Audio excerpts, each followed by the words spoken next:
बहुत सुंदर ये प्रसंग है साधकों के लिए, अध्यात्म मार्ग के पथिकों के लिए। अगर वो ठीक से चलेगा तो जैसे आकाशवाणी होती है ऐसे उसके हृदय में वाणी प्रकट हो जाएगी। आकाशवाणी जैसे नहीं हुई, भीम जी जा रहे थे, आगे मत जाना, युधिष्ठिर जी जा आगे मत जाना, आगे सिद्ध और देवताओं का प्रवेश है, कोई अपराध बन जाएगा। ऐसे अंदर तुम्हारे आने लगे, ए सावधान, अब तुमसे गलती होने वाली है। और वो ऐसी वाणी होगी जो स्पष्ट सुनाई देगी, और आप अगर स्वीकार करेंगे तो आगे बढ़ जाएंगे। किसी से पूछने का प्रश्न का उत्तर ही नहीं, अंदर ही सब आ जाएगा। ये बहुत महिमा की बात है। जैसे आकाशवाणी होती है ऐसे तुम्हारे अंदर वाणी जागृत हो जाए, ए सावधान। बोले यार कोई तो हृदय में रोक रहा था पर मैंने सुना नहीं, हाय सुन लेता तो आज ऐसी दुर्दशा को न प्राप्त होता। यदि आप ठीक से चलोगे तो बाहर प्रश्न करने की जरूरत नहीं, अंदर ही आपको उपदेश प्राप्त होना प्रारंभ। यह अध्यात्म मार्ग है, ये बहिर्मुख मार्ग नहीं, ये अंतर्मुख मार्ग है। राग रूपी दोष के कारण 3 प्रकार से अधर्म की वृत्ति बढ़ने लगती है।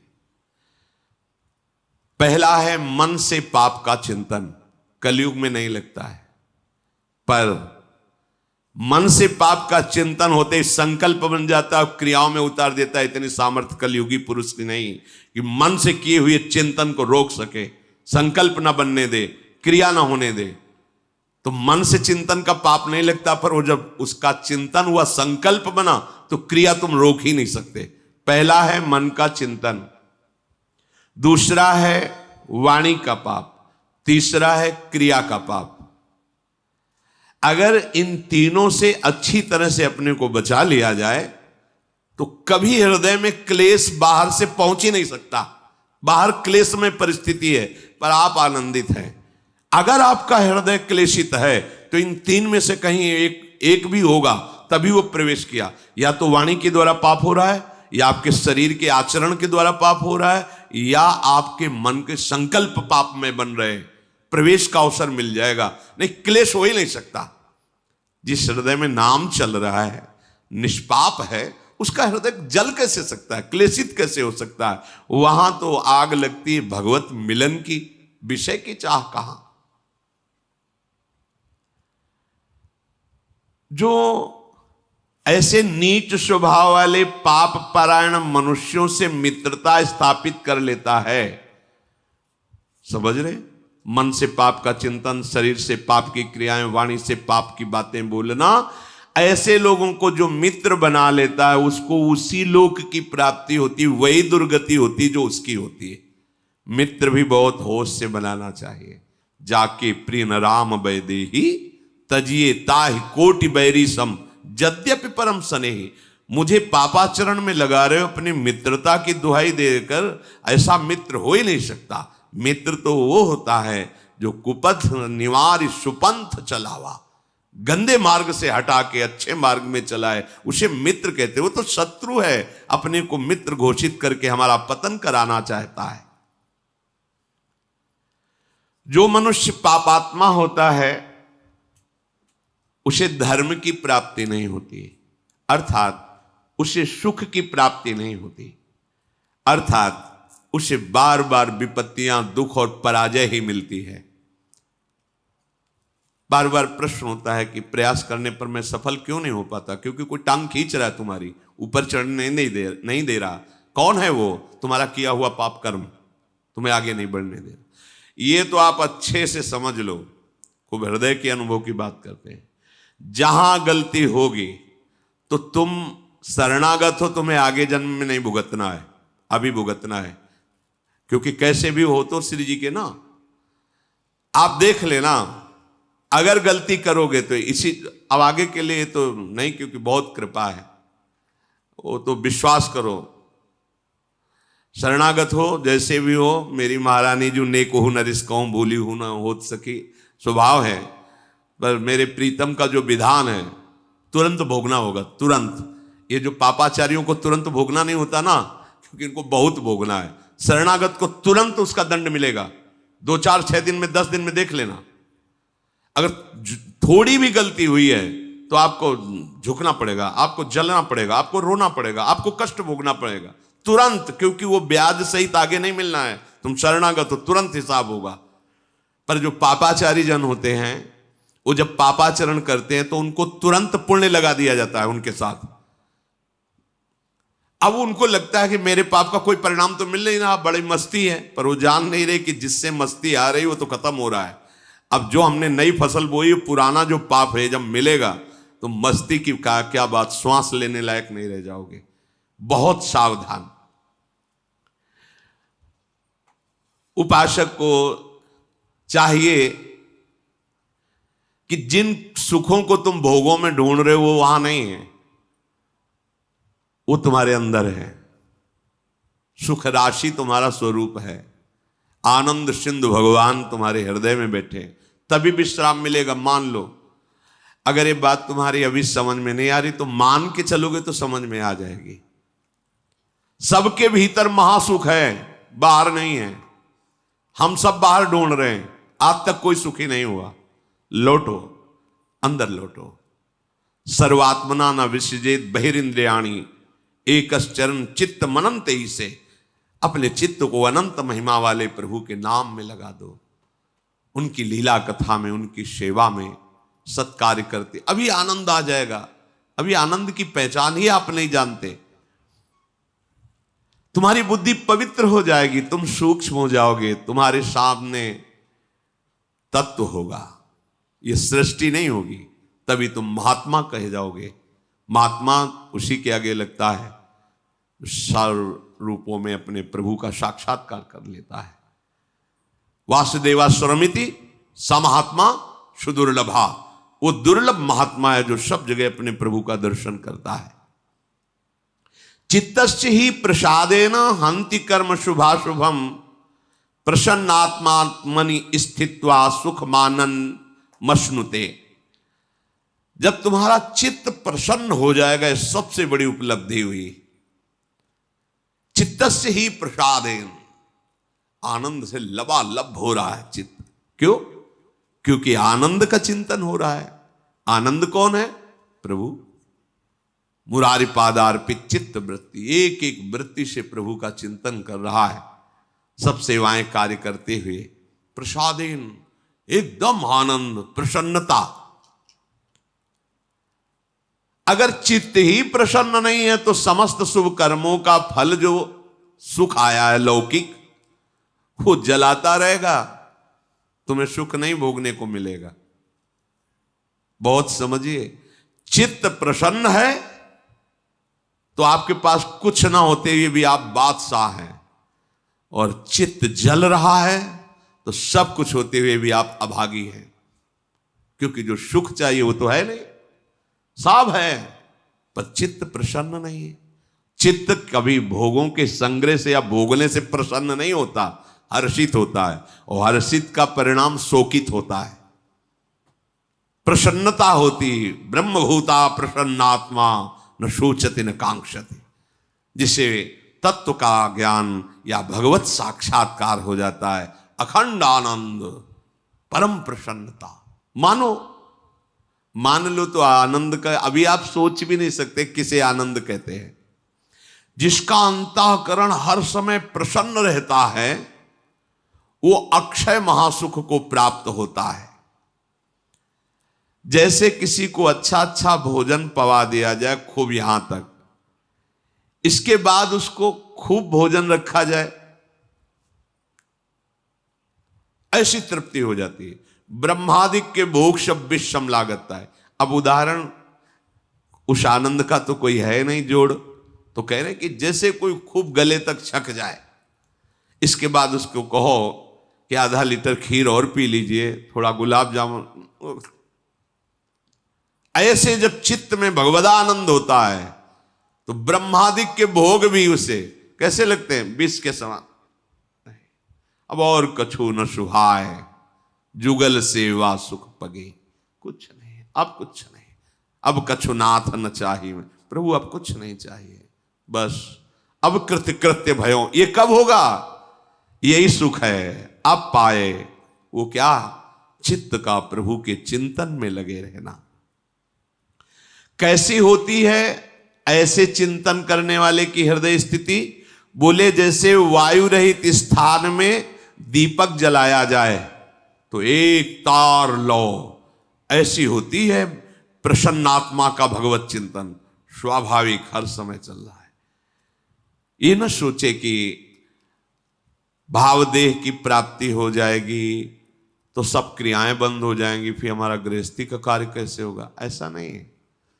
आप देखो, हित सजनी के अवतार हैं महाप्रभु हरिवंश चंद्र जो अवतार है ना।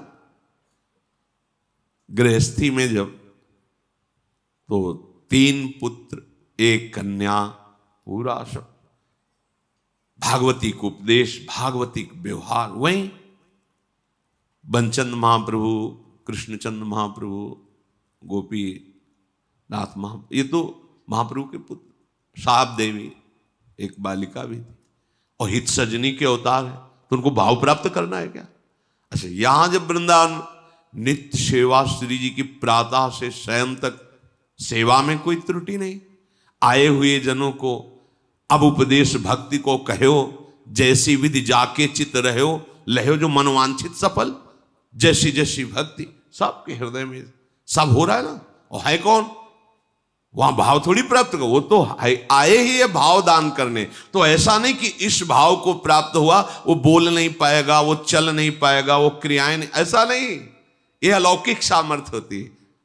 दुर्वासा जी की स्थिति से भी बड़ी स्थिति अम्बरीश जी की है। कैसे प्रमाणित करो। तो दुर्वासा जी ने कृत्या पैदा करी, अम्बरीश जी एक कदम पीछे नहीं हटे, सुदर्शन खेद लिया तो त्रिभुवन में भागते घूमे दुर्वासा जी। स्थिति यहीं से देख लो। कृत्या भयंकर ज्वालामयी अम्बरीश जी को नष्ट करने के लिए दुर्वासा ने प्रकट की और दौड़ी दुर्वासा जी की प्रेरित होकर अम्बरीश जी की तरफ। ऐसे हाथ थे दुर्वासा की प्रणाम मुद्रा, एक कदम पीछे नहीं हटे। स्थिति देखो। और जे ही सुदर्शन चक्र ने कृत्या को नष्ट किया और दुर्वासा जी को दूर से ताप, तो पूरे त्रिभुवन में भागते गए। भागना पड़ा, खड़े नहीं रहे। अम्बरीश जी का क्या कार्य रुका हुआ है। चक्रवर्ती सम्राट, सारे कार्य हो रहे हैं और 8 पहर उनकी स्थिति केवल कृष्ण में है। सावई मना कृष्ण पदा। ये ना समझे कि अब ये जो भक्ति को उपदेश करें इसका मतलब हमें बाबा जी बनना पड़ेगा, और मतलब एक गुफा में बैठ के, एक कमरे में बैठ के आंख मूंदे, ये भक्ति का ये बहुत प्रवीण, बहुत ऐसा नहीं। देखो आचार्यों को, महापुरुषों को, सबको देखो ना, स्थिति किस कोटि की है, कैसे लोक व्यवहार में वैसे ही दिखाई दे रहे। वो सामर्थ्य भागवतिक है। जैसे कोई बहुत कठोर हो सकता है तो फिर कोमल कैसे हो सकता है। एक ही बात तो होगी ना। बहुत कठोर हृदय तो कोमल हृदय उसको कैसे कहा जा सकता है। लेकिन प्रभु को कहा गया वज्रादपि कठोराणी और कुसुमादपि कोमलानी। कुसुम से भी कोमल हृदय और वज्र से भी कठोर हृदय। प्रभु को कहा गया अणुअणियान महतो महियान। वो छोटे से सबसे छोटा है और बड़े में सबसे बड़ा महान है। जो सूक्ष्मदर्शी से जीव देखा जाए उसके हृदय में आराम से शयन कर रहा है मेरा गोविंद। और अनंत ब्रह्मांड एक रोमकूप में वास कर रहे हैं। दिखलावा ते माते अद्भुत रूप प्रचंड, रोम रोम प्रतिलागे कोटि कोटि ब्रह्मांड, अणुअणियान महतो महियान। उसका दास है तो वो अगर व्यवहारिक क्रियाएं सम्यक करता हुआ अपनी स्थिति में, तो कौन सी आश्चर्य की बात है। क्योंकि सर्वाश्चर्य में प्रभु की आराधना है। ये न सोचे कि हम गृहस्थी में अगर हमको ऐसी कोई, एक ने पूछा था जब भगवत प्राप्ति हो जाएगी तो सोने को मिलेगा कि नहीं, सोने को मिलेगा। नहीं, हमें तो डर लगता है भगवत प्राप्ति वाली बात सुन के कि मतलब पता नहीं क्या होता होगा। जैसे सोने में आनंद आता है, खाने पीने, ये सब चलेगा कि नहीं। मतलब भगवत प्राप्ति की स्थिति को समझ कैसे बताए। अब ये बताने लायक बात ही नहीं कि मतलब उसको शब्द ही नहीं, उसको कैसे शब्द में मुंह का स्वादनवत एक अद्भुत परमानंदमय स्थिति में सब कुछ करने में। भाई जी के जीवन चरित्र में आया, प्रकाशित भी है, उसमें लिखा भी। जब भाई जी की पत्नी ने भाई जी की महिमा और सुनी, देखी सब, तो उन्होंने कहा आप तो भगवत प्राप्त हो गए, आप तो भगवत स्वरूप हो गए, मेरा क्या, मेरा गृहस्थ धर्म तो ऐसे ही रह गया ना, मुझे एक संतान चाहिए थी। तो भाई जी ने इसे सर पे हाथ रखा, कहा तू क्यों चिंता करती है, तेरे लिए हनुमान प्रसाद ही है। और इसके बाद सावित्री नाम की कन्या प्रकट हुई। जिन भगवान से अनंत ब्रह्मांडों का सृजन होता है, उनके दास के संकल्प से एक कन्या प्रकट हो जाए, कोई बड़ी बात है? भोग इच्छा नहीं है, लेकिन उनमें इतनी सामर्थ्य है। विषयान ग्रहण तो मुंचन, तो ऐसी वो स्थिति है। अब उसको तो इसलिए हम खोल के बता रहे हैं कि ये लगेगा ये बाबा जियों को स्थिति प्राप्त हो, गृहस्थ हम तो हमारा तो सब घर चौपट हो जाएगा ना, माताएं बहनें गृहस्थ सब परेशान हो जाएंगी कि ऐसी स्थिति। मतलब जैसे कोई कहने लगते ना कि इनकी तो बड़ी ऊंची स्थिति है, अभी तो कुछ काम ही नहीं करते, बस कहते हो ऐसा। देखो, हम आपको प्रार्थना करते हैं कि ऐसा कोई नाटक मत करो जिससे भक्ति को आप दोषी ठहराएं, कि जिसके हृदय में भक्ति आ जाती है वो किसी कार्य लायक नहीं रह जाता। ऐसा मत कीजिए, नाटक मत कीजिए। हम आपको प्रार्थना करते हैं, आप लोग घंटा 2 घंटा 4 घंटा भक्ति करते होगे, संत जन जीवन इसी में चला जाता है, और फिर आपके बीच में बैठ करके वो बेहोश तो नहीं हो जाते हैं? आप ऐसा तो नहीं है कि कोई भी कार्य ऐसा हो रहा है क्या, या किसी भी बड़े महापुरुष बड़े बड़े संत हमारे भारत में हुए कि ऐसी भाई कोई नहीं? एक ज्ञान विज्ञान की अखंड धारा जागृत होती है, आनंद की अद्भुत धारा, उस धारा में डूबे हुए बिल्कुल व्यवहार वैसे। किसी भी महापुरुष के चरित्र पढ़ के देखो। ये कभी भावना मत कर लेना कि ये ऊंची स्थिति भागवती स्थिति का मतलब है कि मनुष्य बेकार हो गया। बेकार नहीं होगा, परम प्रवीण हो गया। तुमसे अपना घर नहीं संभलता, और जब राष्ट्र का विशेष पद उसे मिलता है तो उतनी सामर्थ्य भगवान दे देते हैं, लाखों करोड़ों को संभालता है। समझो ना, तुमसे अपना घर नहीं संभलता, अपने घर का निर्णय ठीक नहीं कर पाते, वो पूरे विश्व में अपने देश की रक्षा कर रहा है और अपने देश को संभाल रहा है। सामर्थ्य किसने दी? जरा सी सामर्थ्य भगवान की उदय हुई तो राजा पूरी प्रजा की रक्षा करता है, पूरी प्रजा का पोषण करता है। सोचो, उस सामर्थ्य को जिसने प्राप्त कर लिया, सर्व सामर्थ्यशाली प्रभु को, उसके द्वारा कहीं ऐसा होगा? वो एक परमानंद की स्थिति में रहता हुआ भी सम्यक रूप से सब व्यवहार करता है। कितने ऐसे महान गृहस्थ हुए हैं जिनके सामने भगवान खेलते हैं, नरसिंह मेहता जी आदि बड़े बड़े महापुरुष। क्या ऐसा हुआ कि वो पागल हो गए, वो बावरे हो गए? वो ये जो जैसे कभी कभी एक दो आप लोगों ने बताया कि वो जब से सत्संग सुना कुछ दिन पहले से, अब उनकी स्थिति तो ऐसी कि घर का कोई काम काज नहीं तो सब परेशान है। भैया, हम हाथ जोड़ के कहते हैं ऐसी कोई स्थिति नहीं होती, ऐसी स्थिति नाटक की होती है, ऐसा मत कीजिए। क्योंकि बड़े बड़े संतों के दर्शन किए हैं, वो अपनी सम्यक दिनचर्या रहती है, ऊंची स्थिति है, सम्यक दिनचर्या रहती। ऐसा नहीं होता कि घर वाले परेशान हैं कि पता नहीं कौन सा मतलब जादू चढ़ गया, ऐसा नहीं होता। या फिर एक दो जैसे कभी वो झटके, और ये झटके मटके कुछ नहीं होते हैं, ये भगवत आनंद है। ये मतलब है ना, मूर्छित हो राधा मूर्छित हो गए ऐसे, अब वो पानी डाल रहे हैं, कोई चरण रज लगा रहा है, कोई चरण छू रहा है, ऐसा नहीं होता है। हाँ, ऐसा होता है। वो एक अलौकिक स्थिति है। सच्चे मार्ग से चलो, स्थिति प्राप्त हो जाएगी।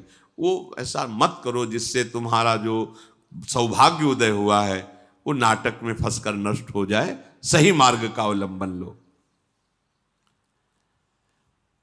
जो अपने साधन भजन पवित्र आचरण का क्रोध दिलाने वालों से प्रेरित होकर क्रोध करके उनका अपमान करता है, अपने क्रोध को प्रकट कर देता है, तो ये प्रमाद उसकी भजन वृत्ति को रोक देता है। बहुत ध्यान से। इसीलिए पूज्यपाद उड़िया बाबा ने कहा कि भजनानंदी महात्मा को क्रोध से बचना चाहिए। 1 महीने के किए हुए भजन को एक बार का क्रोध प्रभाव रोक देगा। अब बाबा तो सिद्ध महापुरुष थे, उन्होंने जो अनुभव किया वो बोला, पर शास्त्र भी कहता है कि यदि आपको कोई क्रोध दिला रहा है, दिलाएंगे, मतलब ऐसे कि हमारा कोई मतलब नहीं, पर वो जानबूझ करके आपको रोकेंगे, छेड़ेंगे, आपको परेशान करेंगे, ऐसा षड्यंत्र रचेंगे कि आपको गुस्सा आवे। जैसे एक अभी पीछे सुनाया था ना, शिष्य ने कहा गुरुमंत्र ले, तो तुम्हें क्रोध दिखाई देता है, तो गुरुजी ने ही प्रेरणा की, झाड़ू मार देना, आपकी टोकरी डाल देना, ऊपर पूरी डाल देना। तो हमारे गुरु भगवान है, वही प्रेरित करते हैं, जाओ पीछे से बोल, बड़ा पाखंडी नीच है, देख ड्रामाबाज जा रहा है, वैसे दृष्टि जाएगी, ड्रामेबाज कहा है, पाखंडी कहा है, अच्छा तो फिर हम तुम्हें दिखाएंगे कि हमारा अब आ गया। बिल्कुल नहीं, चुप, प्रणाम, और रोना चाहिए, प्रभु देखो ये ठीक कह रहे हैं, मैं हूं ना, पर जैसा हूं आपको नाथ मुझे स्वीकार कर लो। प्रभु देखो अब तो गवाही मिल गया ना, पहले तो हम ही एकांत में कहते थे मैं नीच हूं, मैं पाखंडी हूं, अब तो गवाही मिल गया। जब गवाही मिल जाए तो पक्का हो जाता है ना, तो प्रभु पतित पावन हो, दयामय हो, आप हम पे ये भाव आने चाहिए। क्यों? तो क्रोध दिलाने के लिए आएंगे, पक्का आएंगे, और आते हैं जिंदगी में, देखने को मिल। कितने गृहस्थ जन आके कहते हैं कि हम बहुत बचना चाहते हैं, पर हमारे को ऐसा छेड़ा जाता है, ऐसा किया जाता है कि हमें गुस्सा आ जाता है। ना आए पाए, उसे चुपचाप सहन कर लो, आप अपने भजन को बचा लो। ये पवित्र मार्ग है, अध्यात्म मार्ग है। बार बार गुस्सा करते रहोगे तो अनुभव ही नहीं आएगा। स्मृति नष्ट करता है गुस्सा। कामा संजायते क्रोधा, क्रोधा स्मृति विभ्रमा, और स्मृति हमारा धन है। भगवत स्मृति क्रोध चुरा लेगा, बहुत सावधान। उपासक को चाहिए कि पूर्व रात्रे परे चैव युंजान सततम मनः लघ्वाहारो विशुद्धात्मा पश्चन्नात्मान आत्मनि। यदि तुम्हें इसी जन्म में भगवत प्राप्ति करनी है तो लघ्वाहारो लिखा है, थोड़ा भोजन पर सुधार कीजिए, हल्का भोजन कीजिए, मतलब जितना आपके, अब जितने में आप कितना उतना नहीं है, मतलब प्राण पोषण हो जाए, आपकी दिनचर्या चल जाए। क्योंकि आप जैसे भगवत मार्ग के पथिक हैं तो अधिक भोजन पाएंगे। देखा है, ये भी अनुभव की, अधिक भोजन से भजन में अरुचि होती है। स्वादिष्ट अधिक भोजन पा लेने से वो सतोगुणी भोजन भी तमोगुण हो जाता है, उसमें प्रमाद स्थिति आ जाती है। इसलिए कह रहे हैं, आदेश करें लघ्वाहारो, भोजन का एक आप अनुपात बना लीजिए कि आपको इतने भोजन से चल जाएगा, और बहुत काल तक आप अपने नियम में स्थित रहिए। पर मानता तो कोई है नहीं, मान जाओ, मानने के लिए ही सत्संग हो रहा है, मान जाओ। जितना आप एक नियम बना लो, आप एक दिन पा के देखो, और वो लघुआहार वही माना जाएगा भोजन पाने के बाद तुरंत क्रिया या बैठना पड़े, मतलब कोई क्रिया में लगना पड़े या बैठना पड़े, आपको पेट का वजन नहीं आना चाहिए। ऐसा नहीं लगना चाहिए या खाए तो थोड़ी देर लेट जाए, ऐसा लेट जाओ अच्छा है, पर आपको नहीं लगना चाहिए। इतना भोजन लघुआहार कहा जाता है। जैसे 4 रोटी पाने की दम है और आप 2 पा लो तो वो लघुआहार के अंतर्गत आएगा। इतना कम भी नहीं पाना है कि भोजन का चिंतन होता रहे, भोजन का चिंतन छूट जाए, और पेट का चिंतन ना हो कि इतना अधिक पा लिया है कि अब गैस की गोली चाहिए, और फिर सुबह कब्ज निवारण के लिए औषधि चाहिए, और अब क्रिया में भजन में मन नहीं लग रहा। ऐसा नहीं, एक नियत, साधक को एक नियत भोजन अनुपात में कर लेना चाहिए। इतना हमें, इतनी सब्जी, उसे उचित रहता है बार बार ना लेना। जैसे पंगत में बार बार चलाया जाता है, अपने घर की बात है, बार बार ना लेना, ये बहुत उचित रहेगा। एक बार में आपने देख लिया, भाई हमें 4 रोटी रखिए, इतनी दाल, इतनी सब्जी, इतना है, बस।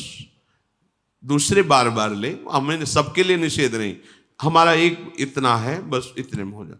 आप पा लिया, बस उठे, बोले खीर अमुक अमुक, हाँ ठीक है, आप इतनी खीर रख, हाँ बस ठीक है, ठीक है, वो अनुपात देख लिया हमारा भोजन, हाँ बस ठीक, जाइए। अब वो बहुत अच्छी चीज लगी, दोबारा मांगना नहीं, तो ऐसे आप चल सकते हो। और अगर परोसने में गरम गरम बार बार में, तो फिर अरे नहीं लीजिए, एक और गुलाब जामुन लीजिए, तो चलो नहीं मानते हो तो लाओ, ऐसे ऐसे। और साधु समाज में सिखाया जाता है कि पंगत पवाने का मतलब समझते हो, पंगत पवाने वाला बहुत प्रवीण होना चाहिए। ना कब माना जाता है, जब पीछे से उठ जाए ऐसे नहीं, ऐसे तब नहीं माना जाता। बोले ऐसे, अब जानते हो कैसे ना किया जाता है? बोले खीर खीर खीर, सामने है खीर, नहीं ऐसे हाथ हटा के हम तब, अरे आप क्यों डाल दिए? नहीं तो तब होता नहीं, नहीं एकदम ऐसे होता है ना, मतलब उठ गया एकदम, उसे माना जाता है। नहीं नहीं, ऐसे हाथ तो हटा लिया, और जब नहीं ना ही कहते कहते वो परस गया, तब वो बोले ऐसा नहीं। भोजन का एक नियत अनुपात रख लीजिए। और उपासक को चाहिए कि रात के पहले पहर में और रात के पिछले पहर में अपने मन को विशुद्ध भाव से भगवान में लगावे। सोते समय बिल्कुल सावधान हो जाओ। ये जिन साधक की वृत्तियां चाहे गृहस्थ हो चाहे विरक्त हो, जब आप शयन करने जा रहे हो उस समय मानो आप मृत्यु दशा में जा रहे हो, पता नहीं जगना हो कि ना हो। सच्ची बात मानिए, लाखों लोग ऐसे सोते ही रह गए, कब कहां कौन सी। तो आप शयन करने जा रहे हैं, मतलब मेरा अंतिम समय ऐसा भाव कि अब हम शयन, सामने प्रिया प्रीतम का भाव करके नाम जप करते एकदम लीन होते। कब नींद आ गई आपको पता नहीं, ऐसा नहीं आ रही तो हम प्रिया प्रीतम के चिंतन में है, नाने पर भी भारी विक्षेप आपको नहीं होगा। और जब जगे तो केवल प्रभु का उस समय चिंतन होना चाहिए। सारे पूरे दिन का पूर्व प्रपंच चिंतन में ना वो करेगा मन। जहां चेतना जगी तो शुरू।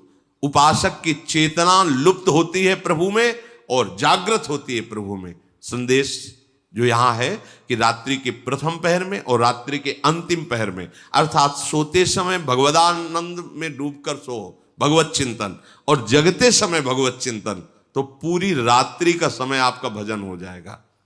ऐसा होता है? ऐसा करते हो? देख लीजिए, आप ऐसा कीजिए। खास समय सोने का जब है, पूरे दिन की दिनचर्या का परिणाम समझो, समय नाम जप करते, और बीच बीच में देखा कि कोई गलती तो हमसे आज की दिनचर्या, अगर गलती हुई तो प्रभु से क्षमा मांगिए, आगे ना हो ऐसा निश्चय कीजिए और नाम जप। और जब जगे तो कुछ क्षण अपनी सैया पे ही तत्काल बैठ जाइए, पहले नाम जप कीजिए, सब चिंतन को हटाइए, नाम जप कीजिए, फिर आप अपनी दिनचर्या में लगिए। लघुआहार रात्रि के प्रथम पहर और अंतिम पहर में भगवत चिंतन, उसे अपने लोगों को तो करना नहीं पड़ता चिंतन, आंख खुलते ही दिनचर्या में बड़ी प्रवीणता से लगना होता है, क्योंकि 4 सवा 4 बजे से सत्संग शुरू है, तो यहाँ घंटा आध घंटा पहले तो आना ही होता होगा।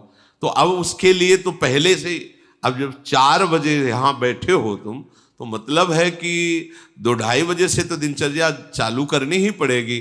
तो उस समय से एकदम जल्दी जाऊं, जल्दी वो चिंतन वहीं लगे, राधा के कुंज, वो वहाँ कीर्तन भजन, यहाँ है तो नाम कीर्तन। वैसे बहुत बढ़िया सौभाग्य, ज़्यादा लड़ाई वाला साधन यहाँ नहीं है, ज़्यादा लड़ना नहीं पड़ेगा मन से। वो ऐसी दिनचर्या को खुद भागेगा कि मुझे जल्दी करना है, जल्दी पहुंचना है, वहां बैठ के सुनना है, आदि आदि। प्रज्वलित तेज उसके हृदय में प्रकाशित हो जाता है, उसी तेज में सारे गलत विचार भस्म हो जाते हैं। ये लड़ाई नहीं लड़नी पड़ती, थोड़ा तो सही ढंग से चलो। अब जितना भी बताओ सुन लोगे, पर मन के अनुसार चलना अच्छा लगता है, शास्त्र के अनुसार चलना अच्छा नहीं। आज्ञा पालन कर लो, सच्ची बात कहते हैं, आज्ञा पालन कर लो। हमारा हंसना, हमारा खेलना, हमारा तुम्हारा दुलार करना, तुम्हारा डांटना, केवल एक ही बात, तुम्हारे मन को मैं पकड़ पाऊं। मन को पकड़ लिया ना, वो ऐसे पकड़ में नहीं होता, ये ऐसा भूत है, अभी यहाँ कल वहां वहां वहां, ऐसे इसका स्थान ही समझ में नहीं आता है, और वो तुम्हारे सहयोग से समझ में आएगा। तो जैसे ज्यादा इससे बैर भी नहीं किया जा सकता, क्योंकि हमें इसी से भगवत प्राप्ति करनी। बात ये भी समझो, इसी से हमें भगवत प्राप्ति करनी। सावई मना कृष्ण पदारविंदो, इसको थोड़ा दोस्ती भी देनी है और थोड़ा टाइट भी रखना है। ना तो बराबर इसे टाइट रख सकते हो, ना तो बराबर इससे दोस्ती कर सकते हो, दोनों बात होनी चाहिए। जब ये हठ पे हो तो घुमा के ऐसा ही करना है, अब तो आज रसगुल्ला पाना ही है, अब उठान लिया, अब तो माला में जा राधा लाभ ध्यान करोगे तो रसगुल्ला आएगा। ये बहुत चतुर है, बहुत चतुर। अब बार बार हृदय में जलन होगी ऐसा, तो हमें लगता है कि अगर पैसा हो तो ले आओ रसगुल्ला, श्री जी को भोग लगाओ, ऐसे पवा दो।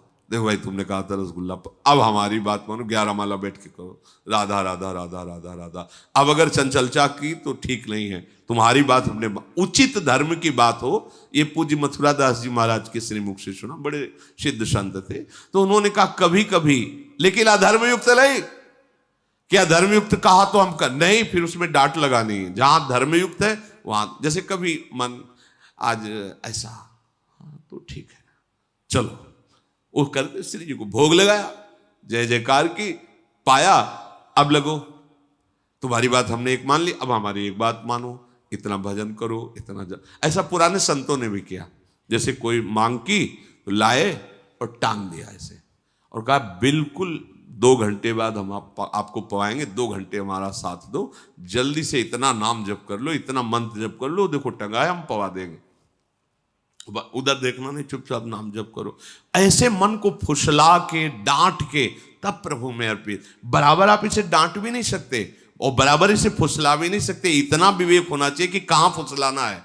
जैसे घोड़े को अधीन किया जाता है ना, कभी हाथ फिराया जाता है, कभी चाबुक मारी जाती है, वो ऐसा प्रवीण हो जाता है कि चालक की एड़ के इशारे को समझकर उधर चल देता है। ऐसे ही हमको मन को अपने अधीन करना है संपूर्ण उपायों से। देखो महात्मा जन वही, संपूर्ण उपायों से हमको मन की लोभ और क्रोध की वृत्तियों को दबाना है।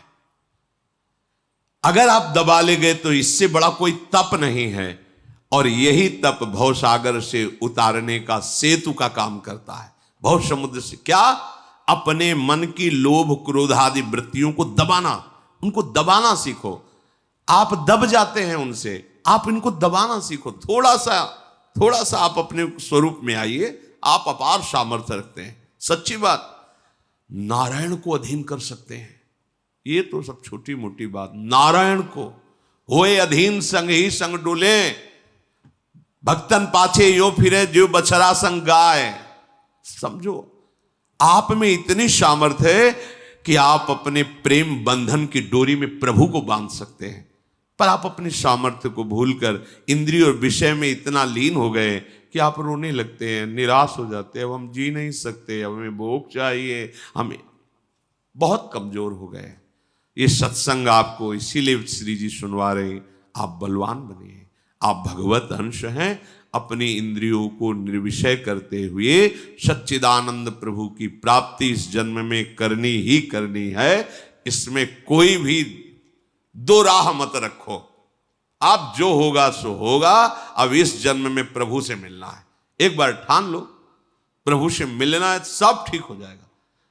और जब आप ठान लोगे तो दूरी नहीं रहती। ये मार्ग ऐसा है, ये जैसे कोई छड़ी इतनी बड़ी नहीं दिखाई देती हो, खोलो तो लंबी निकलती चली जाती, फिर उसे कर दो छोटी हो।